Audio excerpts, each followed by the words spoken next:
Suara Kebenaran pada Senin, 8 Januari 2024 berjudul Hidup Menjadi Saksi.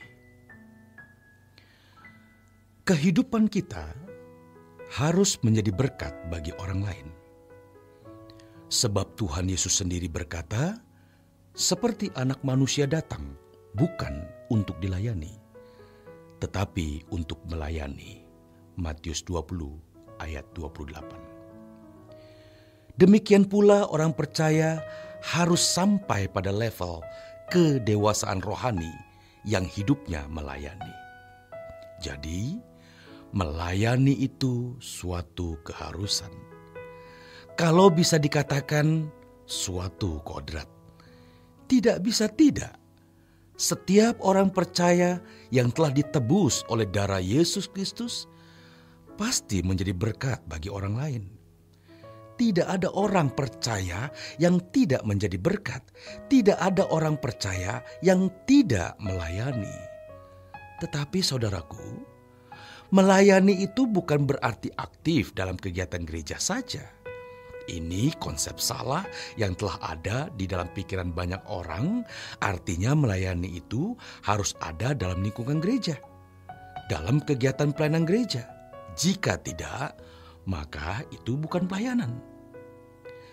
Kegiatan di dalam lingkungan gereja benar sebuah pelayanan.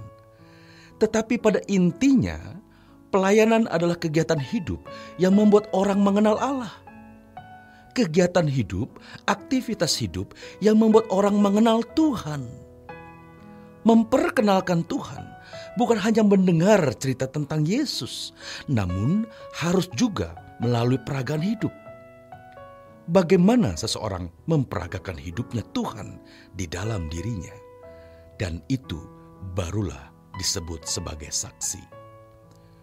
Bangsa Israel menjadi saksi untuk menunjukkan siapakah Allah yang benar itu. Allah yang menciptakan langit dan bumi, Allah Abraham, Ishak dan Yakub, Allah yang membebaskan Israel dari perbudakan Mesir, Allah yang mengutus putranya, Tuhan Yesus Kristus, menjadi juru selamat bagi umat manusia. Yesus adalah saksi yang setia. Dia membuktikan, Dia menyatakan bagaimana sifat Allah di dalam hidupnya. Karenanya Alkitab mengatakan kepenuhan Allah atas dirinya. Karena Dia adalah gambar Allah yang tidak kelihatan, yang menyatakan diri dalam manusia. Yesuslah manusia Allah, di mana Allah berdiam di dalam dirinya, dan Yesus sendiri menyatakan tubuhnya adalah bait Roh Kudus. Orang percaya harus menjadi saksi yang setia juga. Bukan hanya menceritakan tentang siapa Yesus atau bagaimana Yesus dalam sejarah, melainkan menunjukkan kehidupan Yesus melalui hidup kita. Orang percaya harus menjadi saksi yang sama dengan harus melayani Tuhan. Artinya di dalam aktivitas hidupnya menunjukkan siapa dan bagaimana Allah yang benar itu. Maka pelayanan bukan hanya kegiatan di lingkungan gereja, melainkan dalam seluruh aktivitas hidup dimanapun kita berada, di tengah keluarga sendiri, keluarga besar, pergaulan, tempat pekerjaan, kampus, gereja, dimanapun kita harus menunjukkan kehidupan sebagai anak-anak Allah yang memiliki sifat-sifat Allah Bapanya. Maka kita disebut Kristen, yang artinya seperti Kristus. Ironis sekali saudaraku, kalau seorang pendeta, hamba Tuhan, seorang aktivis jemaat justru tidak menunjukkan kehidupan sebagai pelayan Tuhan. Tidak menunjukkan kehidupan Kristus.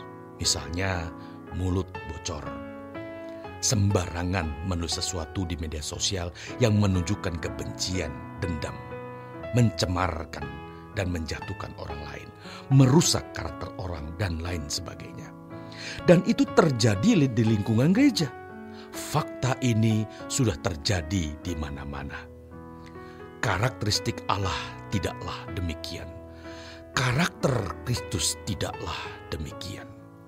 Tentu kita mengharapkan kita dapat prestasi yang bagus di hadapan Allah dan nanti di wisuda di dalam kerajaan surga dinyatakan sebagai pewaris-pewaris janji Allah bersama-sama dengan Yesus Kristus.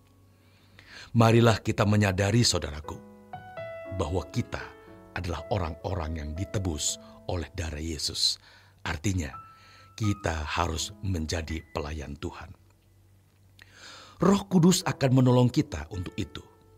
Jadi sebenarnya secara otomatis atau dengan sendirinya, orang Kristen yang bertumbuh dewasa itu akan makin sempurna seperti Bapa, makin serupa dengan Yesus, makin menjadi berkat bagi orang lain. Menjadi berkat bukan hanya membagi uang atau makanan, walau tentu saja hal itu harus dilakukan. Tapi lebih dari itu, menjadi berkat berarti menunjukkan siapa dan bagaimana Allah kita. Dengan demikian, kita menjadi saksi apakah Yesus Kristus yang mengaku anak Allah itu benar-benar anak Allah? Apakah Yesus Kristus yang diklaim sebagai Tuhan dan Juru Selamat adalah benar-benar Tuhan dan Juru Selamat? Kitalah yang membuktikan itu. Dengan menerima Yesus sebagai Juru Selamat, yang karenanya kita menerima Roh Kudus dan digarap oleh Roh Kudus, maka kita dapat membuktikan bahwa benar Dia Juru Selamat, bukan dengan perdebatan-perdebatan. Tuhan mau mendidik kita, dan pasti Tuhan menolong untuk membuat kita bisa menjadi orang-orang yang memiliki hati Tuhan dan mengekspresikannya. Namun kita harus berkerinduan sungguh-sungguh. Kita harus punya ambisi yang kuat bagaimana memiliki hati Tuhan. Maka jika kita benar-benar memiliki hati Tuhan, dimanapun kita berada, kita menjangkau jiwa-jiwa yang terhilang. Di tengah-tengah kesibukan kuliah, berkarir, bisnis, dan berkeluarga, hidup kita memancarkan sifat-sifat Allah, memancarkan kehidupan Yesus. Selamat berjuang, saudaraku. Tuhan Yesus memberkati.